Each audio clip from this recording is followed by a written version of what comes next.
Bien le bonjour, j'espère que vous vous portez bien, que cette nouvelle capsule vidéo vous trouve chacun en bonne santé, que les activités se déroulent à merveille.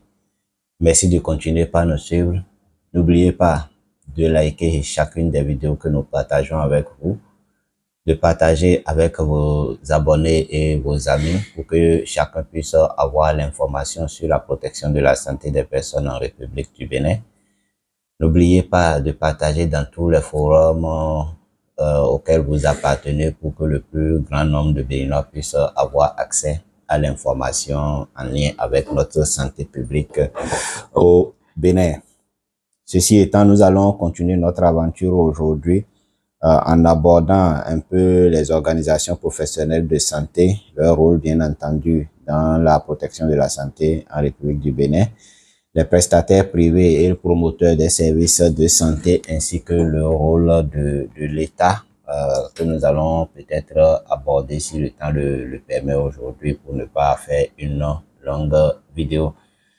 Alors, pour ce qui concerne le rôle des organisations professionnelles de santé, c'est le chapitre 2 du titre 3 qui l'aborde et l'article 31 nouveau stipule que les organisations professionnelles de la santé regroupent les personnes physiques ou morales à vocation sanitaire qui décident de s'unir pour la défense des intérêts professionnels.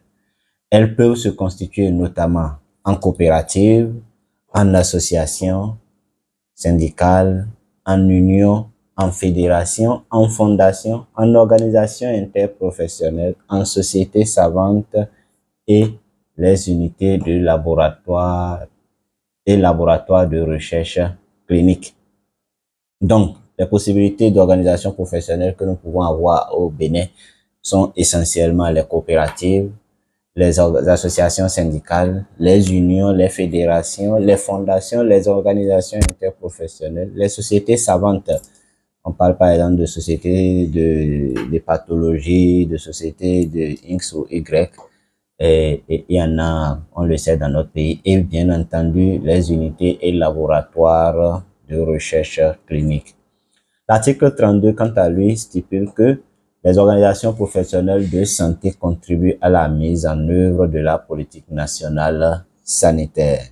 Les modalités de cette contribution sont précisées par arrêté du ministre chargé de la santé. Donc, c'est le ministre qui, dans un arrêté, définit les contributions que chacune des organisations professionnelles de la santé peuvent apporter à la mise en œuvre de la politique nationale de la santé en République du Bénin. Voilà un peu le rôle que les organisations professionnelles peuvent jouer dans la mise en œuvre de la santé des personnes en République du Bénin. Et le chapitre suivant, le chapitre 3 de ce titre 2, parle des prestataires privés et promoteurs de services de santé. Alors, dans ce chapitre-là, nous avons dans l'article 33 nouveau ce qui suit. On dit que le sous-secteur privé de la santé comprend différents types de prestataires de services de santé dont la nomenclature est fixée par la loi portant exercice en clientèle privée des professions de la santé. Donc, on doit pouvoir repartir à cette loi-là qui, depuis quelques années, est vraiment mise en œuvre pour voir quelle est la nomenclature que la loi a fixée en matière d'exercice en clientèle privée des prestations des professions de santé. L'article 34, quant à lui, dit que les prestataires privés des services de santé concourent à l'amélioration de la qualité des soins de santé. Donc, ce n'est pas d'ouvrir une clinique privée pour en ouvrir, ce n'est pas d'avoir un laboratoire privé pour en avoir. Il faut que ces cliniques puissent vraiment avoir les professionnels qualifiés pour pouvoir administrer et diagnostiquer les maux dont les gens souffrent et administrer les soins de qualité dans un environnement bien entendu assaini. Donc, il faut vraiment que la qualité soit de mise en la matière. Et l'alinéa 2 de l'article 34 stipule que un décret pris en Conseil des ministres fixe les modalités de leur collaboration au programme public de réalisation du droit à la santé pour tous. L'article 35 stipule que les promoteurs de services de santé concourent à la réalisation du droit à la santé pour tous. Les promoteurs de services de santé concourent à la réalisation du droit à la santé pour tous. Et on dit que l'État encourage et protège les initiatives d'investissement privé dans le secteur de la santé. L'État ne refuse pas l'intervention du privé dans la santé, mais l'État demande à ce que cette intervention-là soit dans le cadre des lois et règlements de la République et que si ceci est respecté, l'État s'engage à protéger les investissements que les uns et les autres vont faire en la matière.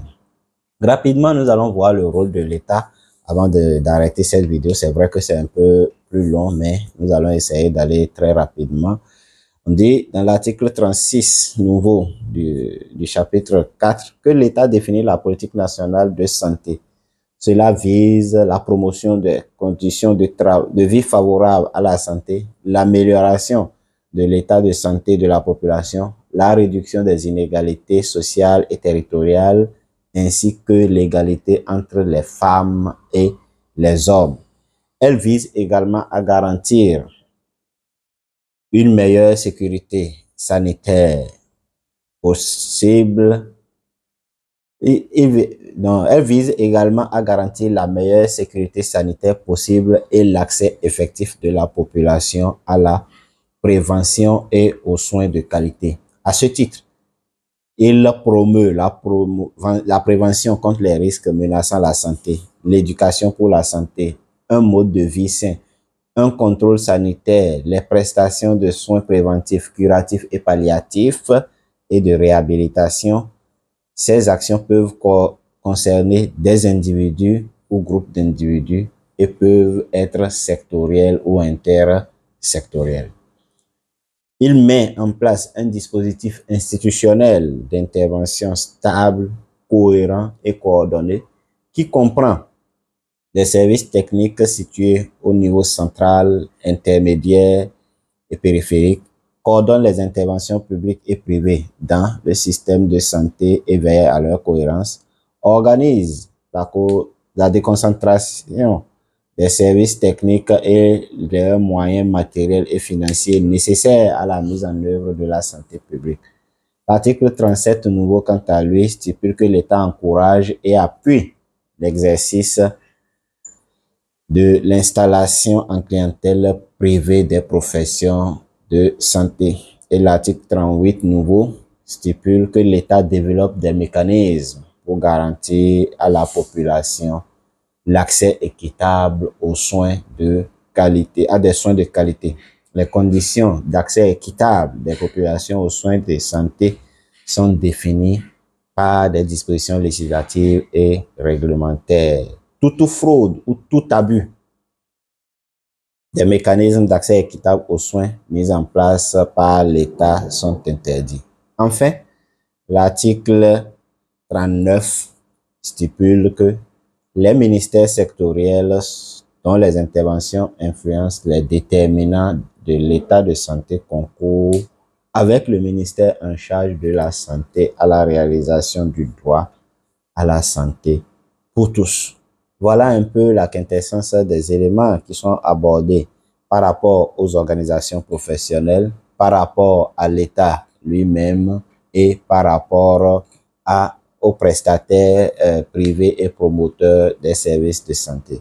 J'espère que chacun a pu en tirer quelque chose. Si c'est le cas, laissez-nous un commentaire, partagez avec vos amis pour que nul n'ignore ce que la loi a défini, nul n'ignore ce que nous avons comme droit en matière de protection de la santé des personnes en République du Bénin. Merci beaucoup d'avoir suivi cette vidéo. Rendez-vous demain pour une nouvelle capsule vidéo. À très bientôt.